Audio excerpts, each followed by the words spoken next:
अस्सलाम वालेकुम स्टूडेंट्स। आज हम स्टार्ट करने जा रहे हैं फिजिक्स नाइन्थ का लेक्चर नंबर 2 चैप्टर 1 का। और टॉपिक है हमारा आज का ब्रांचेस ऑफ फिज़िक्स, जहाँ पे हमने साइंस की डेफिनेशन अंडरलाइन की थी। पेज नंबर 3 पे ही एक येलोइश ब्लॉक है जिसमें तमाम ब्रांचेस ऑफ फिज़िक्स को एक्सप्लेन किया गया है। तो आज हम इनका इंट्रोडक्शन पढ़ेंगे। तो जो सबसे पहली ब्रांच है फिज़िक्स की वो होती है मैकेनिक्स। साथ साथ डेफिनेशन इसकी आप लोग भी रीड आउट करें। It is the study of motion of objects, it's causes and effects. Mechanics की यहाँ पे नहीं बताया गया। मैकेनिक्स के हमारे पास जो बेसिक हैं वो 3 ब्रांचेस होती हैं। एक होती है काइनेमेटिक्स, एक होती है स्टैटिक्स और एक होती है डायनामिक्स। जो हमारा कोर्स है 9th का, उसमें हम 2 ही ब्रांचेस के बारे में पढ़ेंगे, जो कि होती है काइनेमेटिक्स और डायनामिक्स। मैकेनिक्स क्या है?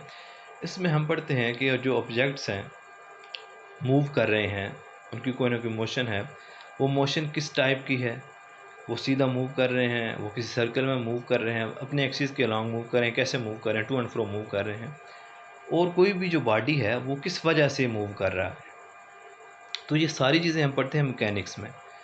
मैकेनिक्स में हमारे पास जो एक और इसकी ब्रांच होती है स्टैटिक्स, वो इसकी मेन ब्रांच कंसिडर नहीं की जाती, ना उसका कोई इतना वास्ट स्कोप है। उसमें हम उन ऑब्जेक्ट्स के बारे में पढ़ते हैं जो कि रेस्ट में होते हैं। खैर, तो मैकेनिक्स हमारे पास क्या है? ये उन ऑब्जेक्ट्स की स्टडी है जो कि होते हैं मोशन में। अब इसके जो 2 ब्रांचेस है काइनेमैटिक्स और डायनामिक्स, वो कैसे डिफर हैं करते हैं एक दूसरे से। कि काइनेमैटिक्स में हम ये पढ़ते हैं कि जो बॉडी मूव कर रहा है उसकी मोशन की टाइप कौन सी है। हमने ये नहीं पढ़ना कि जो मोशन है वो किस वजह से हो रही है।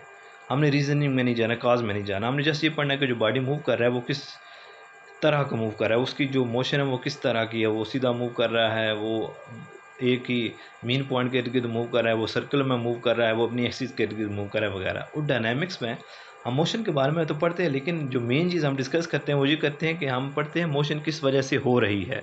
तो मोशन किसकी वजह से होती है? फोर्स की वजह से होती है। तो हम इस डायनामिक्स में पढ़ते हैं कि हमारे पास फोर्सेस के बारे में पढ़ते हैं कि जो कोई भी मोशन है वो कौन सी फोर्स वगैरह की वजह से हो रही है।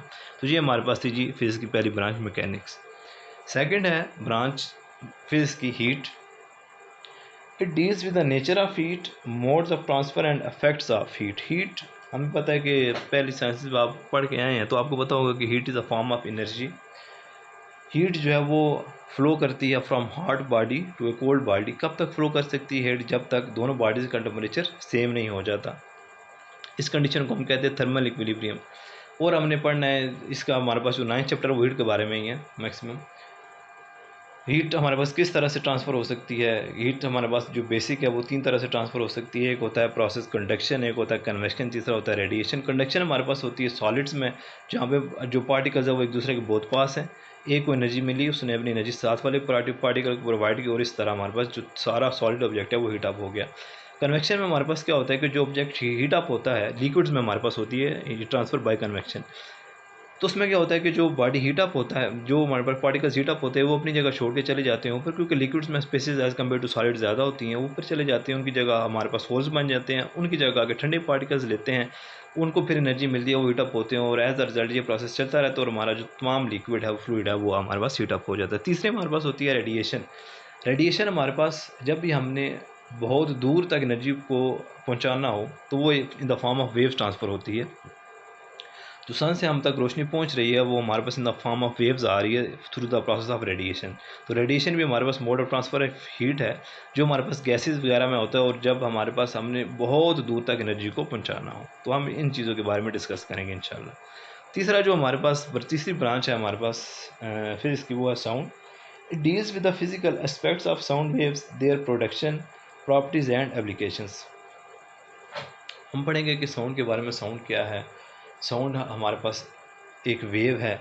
कौन सी वेव है? वेव्स वैसे आपको थोड़ा सा इंट्रोडक्शन दे देता हूँ कि 2 तरह की वेव्स होती हैं। कुछ होती हैं जिनको मीडियम रिक्वायर होता है, मतलब एयर वगैरह चाहिए मूव करने के लिए, कुछ को नहीं चाहिए होता। तो जो साउंड है वो एक मैकेनिकल वेव है, मतलब कि इसको एयर वगैरह या कोई मीडियम वाटर हो गया या कोई भी मीडियम हमारे पास इसको चाहिए ट्रैवल करने के लिए। अगर मीडियम नहीं होगा तो हमें आवाज़ एक दूसरे को सुनाई नहीं देगी। मैं जिस कमरे में बात कर रहा हूँ, अगर कोई एक ऐसा तरीका हो इस रूम से वैक्यूम पंप से सारी एयर निकाल दी जाए तो पहले तो हम ज़िंदा ही नहीं रहेंगे। वैसे वो हम बायोलॉजी तो डिस्कस नहीं कर रहे।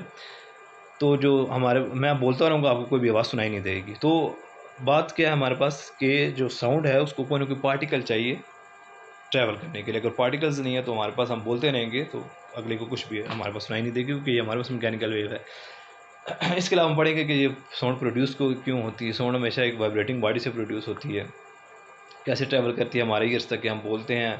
पार्टिकल्स को हम एनर्जी प्रोवाइड करते हैं, एयर पार्टिकल्स को, वो जो पार्टिकल्स एक दूसरे को एनर्जी प्रोवाइड करते हैं, और इस तरह करते करते आपके कानों को एनर्जी मिलती है। आपके कानों के जो पार्टिकल्स है वो वाइब्रेट होते हैं, वो एनर्जी प्रोवाइड करते हैं आपके ईयर ड्रम को, और आखिर में आपको सेंसेशन ऑफ साउंड प्रोड्यूस होता हुआ फील होता है कि आपको कोई ना कोई आवाज़ सुनाई दे रही। तो हम इसके बारे में इंशाल्लाह पढ़ेंगे। 10th का हमारे पास ये सेकंड चैप्टर होगा।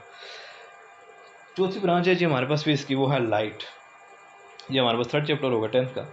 It is the study of physical aspects of light, its properties, working and use of optical instruments. हमने पढ़ना है कि हमारे पास जो लाइट है वो कौन सी है। लाइट वैसे हमारे पास, आपने कभी सोचा है कि सूरज से हम तक रोशनी आ रही है, लेकिन ये भी आपने कहीं पढ़ा होगा कि सूरज से जो हमारे तक इतनी ज़्यादा एनर्जी, पूरी ज़मीन को जिसने रोशन किया हुआ है, एनर्जी तो पहुंचती है, वो ऐसे तो नहीं पहुंच जाती। वहाँ पे कोई प्रोसेस तो हो रहे होंगे, और जो प्रोसेस होता है वो होता है न्यूक्लियर फ्यूजन। तो वो बम्बार्डमेंट होती है, वहाँ पे ब्लास्ट वगैरह होते हैं, तो हम तक आवाज़ तो नहीं आती, लेकिन हमें लाइट और हीट तो वो हम तक पहुँच रही है। तो उसका रीज़न यही है कि सूरज और इस जो हमारे पास अर्थ है, इसके दरमियान होता है वैक्यूम।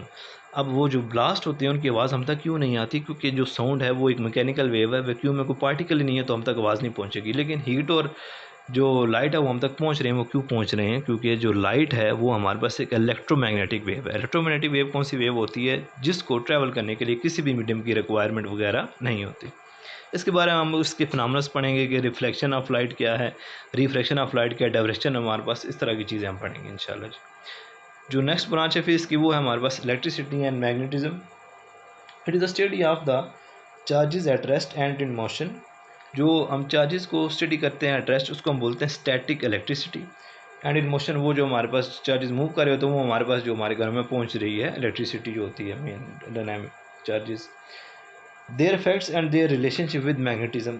जो 6th चैप्टर है 10th को, उसमें हम पढ़ेंगे कि किसी भी वायर से अगर करंट गुजरेगा तो उसके इर्द गिर्द एक फील्ड बन जाती है, मैग्नेटिक फील्ड। और इसी तरह कोई भी अगर मैग्नेट, अगर हम उसमें किसी भी वायर को मूव करवाएंगे तो उसके अंदर कुछ इलेक्ट्रिकल इफेक्ट्स प्रोड्यूस होना शुरू हो जाएंगे। तो जो जो हमारे पास इलेक्ट्रिकल एनर्जी है, वो इलेक्ट्रिकल कंपोनेंट है, वो हमारे पास प्रोवाइड करता है एनर्जी मैग्नेटिक कंपोनेंट को। और जो magnetic component of the light है, अगर हम लाइट की बात करें, वो हमारे पास प्रोवाइड करता है एनर्जी इलेक्ट्रिकल को। ये इन दोनों का आपस में रिलेशन होता है, जिसके बारे में हम इंशाल्लाह आगे डिस्कस करेंगे। नेक्स्ट है हमारे पास branch atomic physics. Atomic physics, अब ये जो हमारे पास आगे जो ब्रांचेज हैं, एटॉमिक, न्यूक्लियर, प्लाज्मा वगैरह, ये ब्रांचेज हमारे पास आती हैं। मैंने आपको पिछले लेक्चर में जिक्र किया था मॉडर्न अप्रोच, मॉडर्न फिजिक्स में। ये जो मैकेनिक्स है, हीट, साउंड, लाइट वगैरह, ये जो हम चीज़ें देख सकते हैं, हम ऑब्जर्व कर सकते हैं, ये हमारे पास आती है क्लासिकल फिजिक्स में, जो कि हमारे पास बहुत पहले डिस्कवर हो चुकी थी। अच्छा, atomic physics, nuclear physics, plasma physics वगैरह, ये क्या है? एटॉमिक फिजिक्स नाम से ज़ाहिर है एटम। डेफिनेशन पढ़ लेंगे। It is the study of the structure and properties of atoms. हम पढ़ेंगे कि इस एटम का स्ट्रक्चर क्या है। एटम के स्ट्रक्चर में हमारे पास कुछ मोटी मोटी बातें बता दूँ आपको कि जो सेंट्रल पार्ट होता है एटम का, उसको हम बोलते हैं न्यूक्लियस। न्यूक्लियस में हमारे पास होते हैं प्रोटॉन्स और न्यूट्रॉन्स, और भी कुछ सब पार्टिकल्स होते हैं जिनका हम जिक्र यहाँ पे नहीं करेंगे, बाद में ज़रूरत पड़ी तो करेंगे। और न्यूक्लियस के इर्द कुछ आउटरमोस्ट शेल्स होते हैं जिसमें इलेक्ट्रॉन्स वगैरह रिवॉल्व कर रहे हो। तो ये हमारे पास एटम का बेसिक स्ट्रक्चर होता है। Atom as a whole neutral होता है, जितने प्रोटॉन होते हैं उतने उसमें इलेक्ट्रॉन होते हैं। दोनों का जो नेट चार्ज होता है, जितना हमारे पास प्रोटॉन पे पॉजिटिव चार्ज होता है, इलेक्ट्रॉन में नेगेटिव चार्ज होता है, दोनों एक दूसरे का इफेक्ट को कैंसिल आउट कर देते हैं। तो एज अ होल जो एटम है वो हमारे पास होता है न्यूट्रल। तो इसके बारे में हम पढ़ेंगे। तो पहले ये सोचा जाता था कि एटम सबसे छोटा पार्ट है किसी भी पार्टी का, लेकिन अब जब मॉडर्न अप्रोच है फिजिक्स की, तो उसमें ये भी हम पढ़ते हैं कि एटम को भी हम स्प्लिट कर सकते हैं अपने जो उसके होते हैं डॉटर एलिमेंट्स वगैरह में कह सकते हैं। नेक्स्ट है जी हमारे पास न्यूक्लियर फिजिक्स। डेफिनेशन पढ़ लेंगे। It deals with the properties and behaviour of nuclei and the particles with in the nuclear. Nucleus के अंदर मैंने बताया कि दो चीज़ें होती हैं मेन। एक होता है प्रोटॉन जिसका पॉजिटिव चार्ज होता है, न्यूट्रॉन पे हमारे पास कोई चार्ज नहीं होता। और हम उसके बारे में पढ़ेंगे कि एटम का जो सेंट्रल पार्ट है न्यूक्लियस, उसके अंदर जो चीज़ें होती हैं हमारे पास प्रोटॉन, न्यूट्रॉन वगैरह, उसके बारे में हम डिस्कस करेंगे। उसको, इस ब्रांच को हम कहते हैं न्यूक्लियर फिजिक्स। हमारे पास सेकंड लास्ट जो ब्रांच है वो है plasma physics. It is the study of production properties of the ionic state of matter, the fourth state of matter. वैसे तो हमें पढ़ा हुआ होगा, आपने पहले साइंसेस में आपको पढ़ाया गया होगा कि जो मैटर वो 3 फॉर्म में एग्जिस्ट करता है, सॉलिड, लिक्विड एंड गैस। लेकिन एक जो सबसे ज़्यादा इस पूरी कायनात का जो हमारे पास जिस स्टेट में पाई जाती है वो हमारे पास होती है plasma state, high energy state इसको बोलते हैं। क्या होता है कि जो गैसेस एटम्स होते हैं उनके इलेक्ट्रॉन्स आपस में आउटर मॉइस्चर में जो इलेक्ट्रॉन्स रिवॉल्व कर रहे होते हैं वो बहुत लूजली बाउंड होते हैं।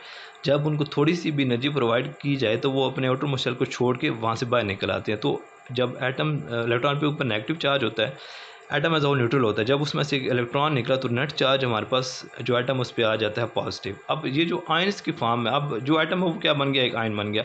अब आयन की फॉर्म में ये जो मैटर प्रोड्यूस होता है हम उसको कहते हैं प्लाज्मा। जो सन के ऊपर है मैक्सिमम मैटर वो हमारा प्लाज्मा की फॉर्म में मौजूद है, जिसको बोलते हैं हम high energy state. Last branch है जी फिजिक्स की, geophysics. It is the study of the internal structure of the earth. वैसे तो जो फिज़िकल साइंसेस को डिवाइड किया गया था तो उसमें हमारे पास एक अलग से भी ब्रांच बनाई गई थी जियोलॉजी की, लेकिन जियो फिजिक्स को हम मॉडर्न अप्रोच में देखें तो उसको भी डिस्कस किया जाता है कि हम अर्थ के बारे में पढ़ते हैं, अर्थ के हमारे पास कितनी जो है लेयर्स हैं, अर्थ के नीचे हमारे पास कौन सा एक मैग्मा, एक हाई एनर्जी स्टेट मौजूद होती है, हाई एनर्जी हमारे पास क्या नहीं लेयर होती है जिसमें हमारे पास मैग्मा मौजूद होता है, उससे हम एनर्जी कैसे हासिल कर सकते हैं, उससे हम बिजली वगैरह कैसे प्रोवाइड कर सकते हैं कॉलोनीज़ वगैरह को। तो इसके बारे में हमें इंशाल्लाह डिस्कस